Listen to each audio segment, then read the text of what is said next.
ٹھیک ہے. عورت اپنے شوہر کے سامنے حد درجہ اظہار زینت کر سکتی، جتنی کرنا چاہیں کریں، جو کہ کسی دوسرے کے سامنے نہیں کر سکتی. یا اپنے باپوں کے لیے، باپوں میں کون کون آتا ہے؟ باپ، دادا، پردادا، نانا، پرنانا، اوپر تک آبا و اجداد جو بھی ہوں. رسول اللہ صلی اللہ علیہ وسلم نے ایک نیک عورت کے بارے میں فرمایا، بہترین عورت وہ ہے کہ جب تم اسے دیکھو تو تمہیں خوش کر دے. تو شوہر کس طرح خوش ہوگا جب آپ اچھے کپڑے پہنیں گے، اچھا لباس کے ساتھ اچھا زیب و زینت، زیور، میک اپ وغیرہ میں ہوں گے. لیکن بہت سی خواتین گھر میں تو کھانا پکاتے پکاتے کپڑوں میں اس قدر کھانے کی اسمیل آ جاتی ہے اور کچن میں پسینے سے برا حال ہو جاتا ہے، اور پھر جب شوہر گھر آتا ہے تو اسی حال میں استقبال کرتی. اور پھر جب شوہر کو کھانا وغیرہ دے کے فارغ ہو کے جب اپنی سہیلی یا بازار جانا ہوتا ہے تو نہا دھو کے میک اپ وغیرہ کر کے نکل جاتی ہے، کیونکہ اب شوہر آ گیا گھر میں، وہ بچے سنبھالے گا، ہم ذرا آؤٹنگ پہ جائیں. تو یہ بالکل الٹ ہے اس حکم کے جو ہمیں دیا گیا. فرمایا بہترین عورت وہ ہے کہ جب تم اسے دیکھو تو تمہیں خوش کر دے، جب تم اسے کوئی حکم دو تو تمہاری اطاعت کرے، اور تمہاری غیر موجودگی میں اپنے نفس اور تمہارے مال کی حفاظت کرے. یا اپنے شوہروں کے باپ کے لیے، شوہر کا باپ جیسے سسر، شوہر کا نانا، شوہر کا دادا، شوہر کا پرنانا، شوہر کا پردادا، اوپر تک آبا و اجداد. یا اپنے بیٹوں کے لیے، بیٹوں میں بیٹے، پوتے، پڑپوتے، نواسے، پڑنواسے، نیچے تک سب آ جاتے ہیں. یا اپنے شوہروں کے بیٹوں کے لیے، شوہر کے پوتے، شوہر کے نواسے، نیچے تک، یعنی ستیلے بیٹے بھی. اس میں شوہر کے بیٹے اور ان کے آگے بچوں کے بچے بھی سب آ جاتے ہیں. یا اپنے بھائیوں کے لیے، سگے بھائی، ستیلے بھائی، رضائی بھائی، تینوں اس میں شامل ہیں. یا اپنے بھائیوں کے بیٹوں کے لیے، سگے بھائیوں کی اولاد، ستیلے بھائیوں کی اولاد، رضائی بھائیوں کی اولاد، یعنی بھتیجے، بھتیجوں کے بیٹے، پوتے وغیرہ. یا اپنی بہنوں کے بیٹوں کے لیے، سگی بہنوں کی اولاد، ستیلی بہنوں کی اولاد، رضائی بہنوں کی اولاد، یعنی بھانجے، بھانجوں کے بیٹے، پوتے وغیرہ. یا اپنی عورتوں کے لیے، قابل اعتماد اور باکردار عورتیں. نبی کریم صلی اللہ علیہ وسلم نے فرمایا، لا تباشر المرأة المرأة، پہلی تاپت پیش ہے، ٹھیک کر لیجئے. لا تباشر المرأة المرأة فتنعتها لزوجها كأنه ينظر إليها، کوئی عورت کسی عورت کے جسم کے ساتھ جسم نہ لگائے. بعض اوقات لوگ حق کر رہی ہوتی ہیں لڑکیاں ایک دوسرے کو، تو اتنا زیادہ چپک جاتی ہیں ایک دوسرے سے، یہ بھی درست نہیں. اور پھر اس طرح بھی کہ وہ اپنے شوہر سے اس کا حلیہ بیان کرے، یعنی جس طرح وہ فیل کرے اس عورت کو، پھر گھر جا کے اپنے میاں کو اس کی ساری تعریف کر کے بتائے کہ گویا وہ اسے دیکھ رہا ہے. یا تمہارے دائیں ہاتھ جن کے مالک ہوئے، لونڈیاں اور غلام مراد ہیں یہاں، لیکن جو گھریلو ملازمین ہیں یہ لونڈی غلام میں شامل نہیں ہوتے، ان سے احتیاط برتنی چاہیے.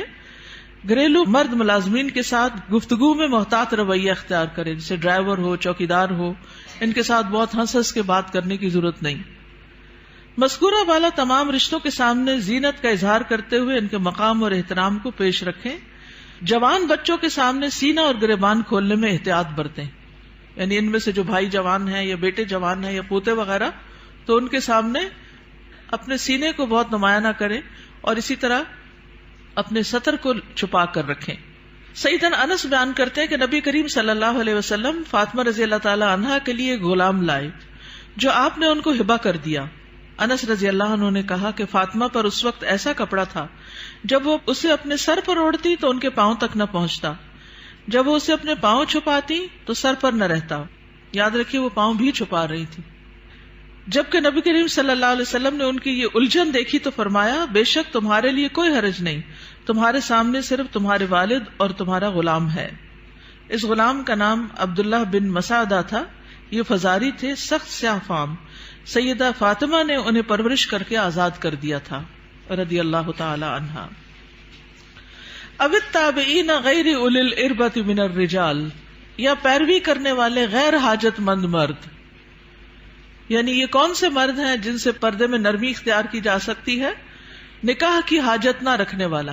بعض ہوتے ہیں نا بچپن سے خاندانوں کے ساتھ لگ جاتے ہیں اور وہ پوری زندگی ایک بچوں کی طرح ہی ساتھ ہوتے ہیں، اور پھر بڑھاپے کی عمر میں ان کا کوئی اور ٹھکانہ نہیں ہوتا، تو وہ یعنی کہ گھروں میں اگر ہوتے ہیں ان کو گھر کی جو لڑکیاں ہیں وہ اپنی بیٹیوں کی طرح ہی ہوتی ہیں، اور ویسے بھی انہیں شادی کا کوئی شوق نہیں ہوتا، عورتوں سے رغبت نہ رکھنے والا، بدھو قسم کا، بے وقوف بدھو جس میں شہوت نہ ہو، بالکل بوڑھا۔